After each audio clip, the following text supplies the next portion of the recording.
அவனுக்கு ஜெயில வச்சுக்கிட்டு எதுக்கு எங்க காசுல சோறு போட்டுட்டே இருக்கீங்க?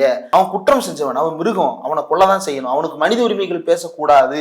திருவேங்கடம் அப்படின்றவருக்கு பின்னாடி நிறைய குற்ற வழக்குகள் இருக்கு. நியாயம் இருக்கா இல்லையான்றது வேற. ஆனா அது காரணங்கள் 100 காரணங்கள் இருக்கு. அந்த காரணத்துக்குள்ள ஆராய்ஞ்சிங்கன்னா இங்க இருக்கக்கூடிய அரசியல்வாதி அதுல சம்பந்தப்பட்டவராக இருக்கிறார். இங்க இருக்கக்கூடிய ஒரு மிகப்பெரிய பண முதலாளி அதுக்கு சம்பந்தப்பட்டவன். அப்போ நீங்க ஒவ்வொரு குற்றவாளிக்கு பின்னாடியும் மிகப்பெரிய ஒரு சமூக காரணம் இங்க இருக்குது அப்படின்றதா சமூக ஆர்வலர்கள் சொல்றாங்க. மனித உரிமை ஆர்வலர்கள் அதை பத்தி நிறைய ஆய்வுகள் முன் வச்சிருக்கிறாங்க.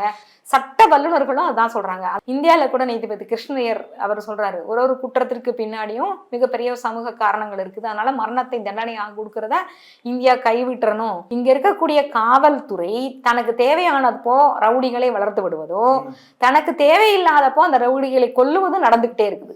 அமெரிக்கா பாலஸ்தீன்ல என்ன பண்ணுதோ அதை வடசீன்ல போலீஸ் கட்டாயமா பண்றாங்க.